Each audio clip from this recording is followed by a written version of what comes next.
கண்மணி அன்புடன் அடுத்த வர எபிசோடில் பார்த்திங்க அப்படின்னா பவித்ரா பார்த்தீங்கன்னா கல்யாணத்துக்கு முன்னாடி லவ் பண்ணாங்க. அந்த பையன் வந்து பவித்ரா பார்க்குறதுக்காக வீட்டில் வந்திருப்பாங்க. ஆனால் பவித்ராக்கு எந்த பிரச்சனையும் வரக்கூடாது, பவித்ராவோட மானம் போகக்கூடாது அப்படிங்கிறதுக்காக கண்மணி பார்த்தீங்கன்னா அந்த பையனை பார்க்குறதுக்கு நேரில் போவாங்க. இதை பார்த்தீங்கன்னா அன்போட அக்காவும் அண்ணியும் பார்த்தீங்கன்னா கண்மணியை ஃபாலோ பண்ணிவிட்டு பின்னாடியே போவாங்க.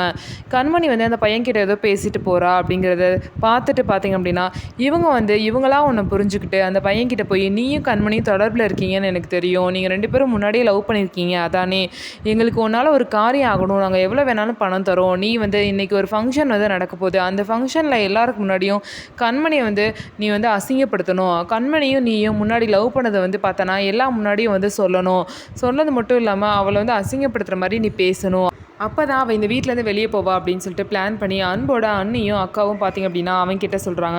உடனே பார்த்திங்க அப்படின்னா அவனும் வந்து கரெக்டாக ஃபங்க்ஷன் நடக்கிற இடத்துக்கு வந்துடுவாங்க. வந்துட்டு இந்த மாதிரி கண்மணியை பற்றி தப்பாக பேசிடுவாங்க. இதை வந்து பாதி பேர் நம்ப மாட்டாங்க, பாதி பேர் நம்புவாங்க. இருந்தாலும் பார்த்திங்க அப்படின்னா அன்போட அக்காவும் அண்ணியும் அவங்க எடுத்த ஃபோட்டோவை எல்லாருக்கிட்டையும் காமிப்பாங்க. எல்லாருக்கிட்டையும் காமிச்சோன்னே எல்லாரும் கண்மணியை பற்றி தப்பாக பேச ஆரம்பிச்சிருவாங்க.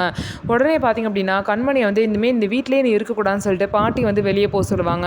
இதுக்கப்புறம் தான் பவித்ரா பார்த்திங்க அப்படின்னா எல்லாரும் கொஞ்சம் நிறுத்துறீங்களா அப்படின்னு சொல்லிட்டு கத்த ஆரம்பிச்சிருவாங்க. ஸோ பவித்ரா வந்து அந்த பையன் வந்து அவங்களோட லவ்வர் அப்படிங்கிற விஷயத்த சொல்லுவாங்களா, கண்மணியை காப்பாற்றுவாங்களா அப்படிங்கிறத நம்ம வெயிட் பண்ணி பார்க்கலாம். நம்ம வீடியோ உங்களுக்கு பிடிச்சிருந்தா நம்ம வீடியோவை லைக் பண்ணிக்கோங்க, மறக்காமல் நம்மளோட சேனலில் சப்ஸ்கிரைப் பண்ணிவிட்டு பாருங்கள்.